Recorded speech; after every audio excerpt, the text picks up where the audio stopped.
the question around feminism and the word feminism itself. And what does that mean to you? What is your relationship with that word, with that movement, with that idea? What is it for you? It's complicated. The term just carries so much stigma, which sucks. Like when my little brother, who's now 10, I think he was about 7 at the time. So he comes downstairs and my sister, so this is my family in France. My sister, who's now 14, I believe, she's wearing a shirt that says feminism and it's like defined, you know, and he's like, oh, what does that mean? And I'm like, well, the term feminism just means basically like it's the belief that men and women are and ought to be perceived and treated as equals in society. He's like, oh, so I'm a feminist too. And I'm like, yes, you are.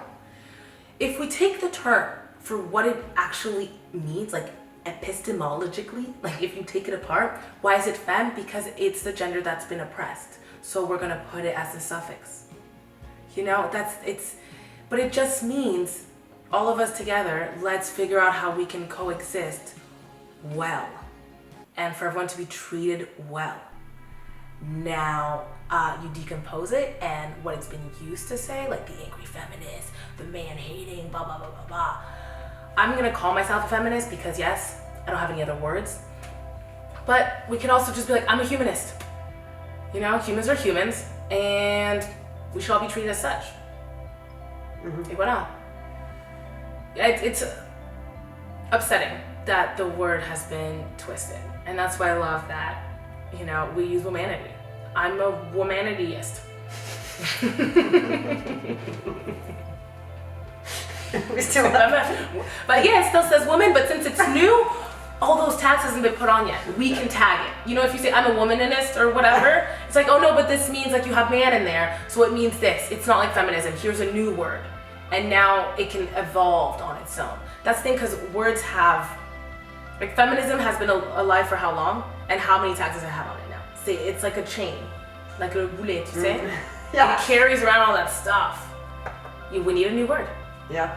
And I think like I'm very interested more and more in the relationship we have with language and how either that can limit us or help us to translate, to try to describe something, you know, but it's a constant search. Yeah. What is the change you would like to see in terms of the relationship between, and I'm going to use men and women as out of the spectrum, but for more equality? Like what do you think right now is the thing that you're like, wow, we still have a lot of work to do? Or I think one thing we need to change is how afraid we are of each other, which again is very tied to New York. I think living in a big city, you have to be afraid.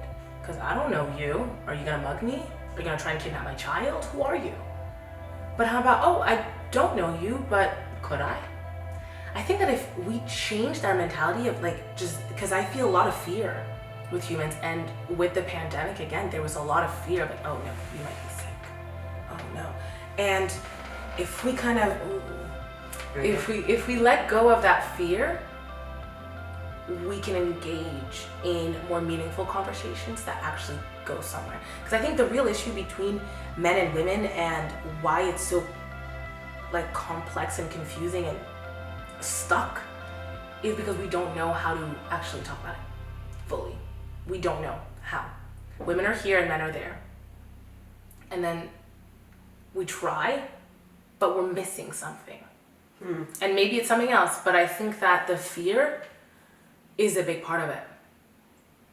And what is the How change? to dismantle that? How do you dismantle fear? So how do you? Of the other. Yeah. How do you in your own life? Like, what are the things you're doing for either to empower yourself or to empower the others? I used to hide myself a little bit more because I am a very intense, extreme, jumpy person. Like, you meet me, you love me, or you don't. And I don't hide now. This is who I am, take it or leave it. If it doesn't work for you, that's fine. We're just not meant to bring each other anything in this lifetime. Or we're meant to bring each other just that. Oh, people like that don't work for me. Good.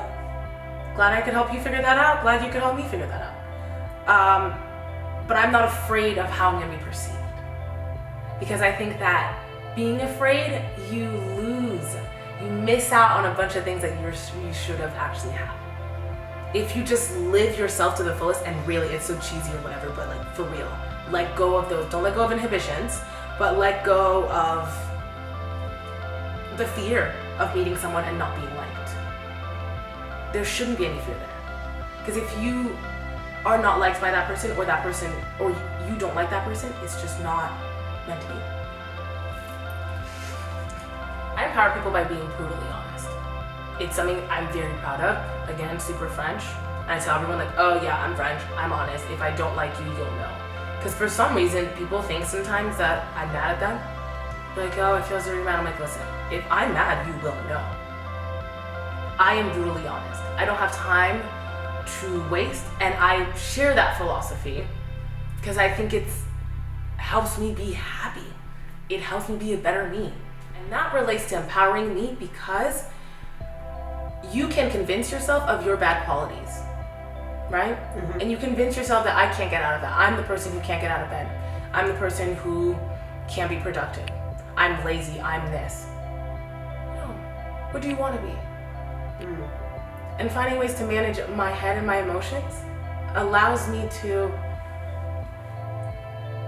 focus more on what I want to be and less on what I think that I'm not or I can't be. And that's why building a relationship with yourself and fostering a positive one is the most empowering thing in my head.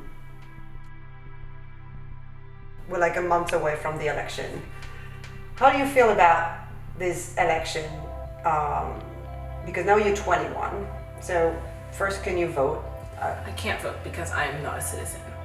I'm a permanent resident, but I'm not a citizen, so I can't vote, even though I've been here my whole life, which feels weird. Right now, when it comes to politics, I've kind of just, and I know we shouldn't, but I have no shame in saying I have no idea what's happening. I'm not really following. I know the big things because you will have to hear about them through people. The 2016 race, I was really invested in like knowing what was happening and following everything. And New York, I want to speak of us collectively here, we were shattered. It was tough. I remember waking up and being told like, this is your president, and going to school and like my teachers crying. And I'm in a phase in my personal life where there's a lot going on, there's a lot I'm figuring out for myself, and I do not have the space to put myself on the line, to get emotionally involved in politics and potentially dismantled. So, no. I'll come back to it when I'm done fully figuring myself out. Right now, the focus is on me, my family, where I'm going. Yeah, I don't really know. It's just tough. Yeah, it's interesting because it's true, like 4 years ago we were completely different. Like your relationship to the world was very, very different. I was very involved. Yeah. I wanted to be in the middle of it. I went to school for politics. Talk about COVID in the context of the world, and there is also the other context that, you know, happened in the last few months with George Floyd's death and Breonna Taylor and everything. And what has been your relationship to that movement and to your own identity, identifying also as a Black person? I'll start off by saying it's tough. It's very, very tough. I am Black in America. I am not African American. So there is that whole thing of how do I understand Blackness and my Blackness within this cultural context. I actually got in a fight with, well, not a fight, but my white friend kind of snapped at me because of how I was talking, because I'm like, oh, I was writing a piece for this magazine I write for. I was writing a piece about the protest, and within it, I do acknowledge like this is not my story. I try to take distance because I don't want to be the imposter of like talking about something that I don't know about, anything about, you know, it's not your experience. Right. And she snapped at me and said, you could get killed on the street too. And I was like, oh wow. She's like, yeah, you think that people see that when you're walking down the street?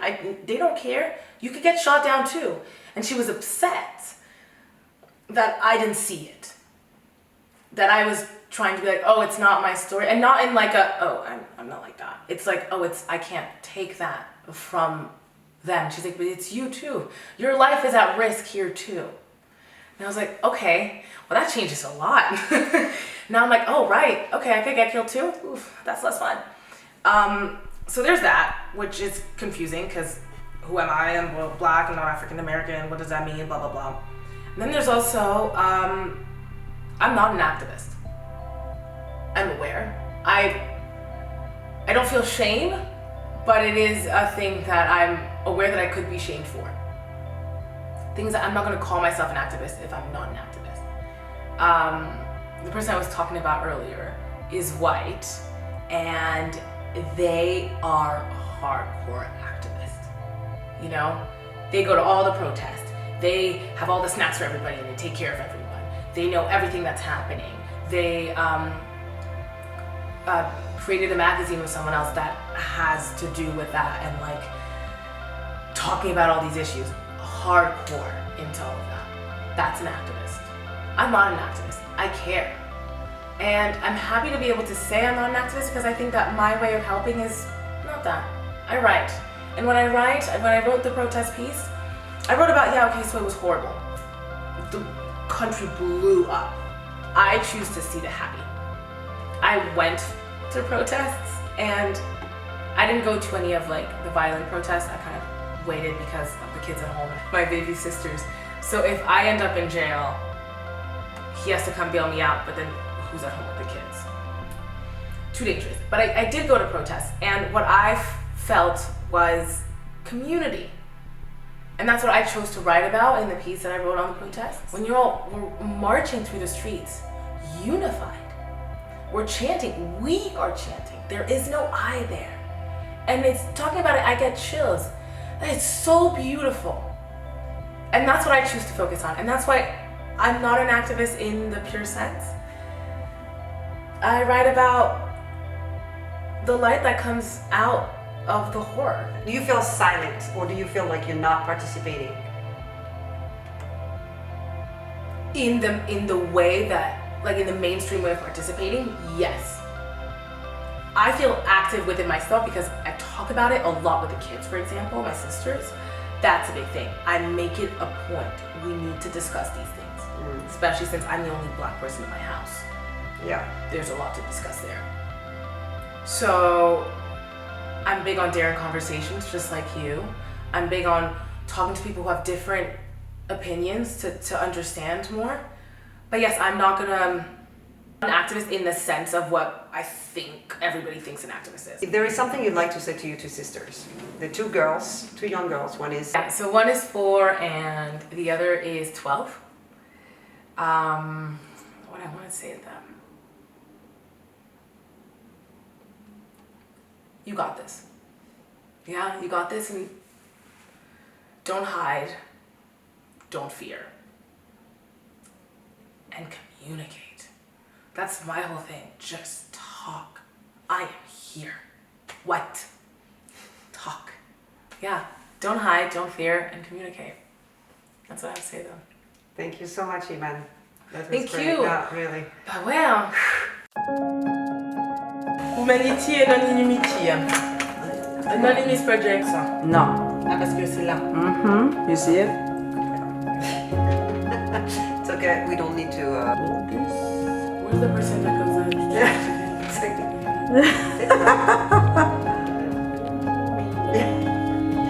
C'est comme ça.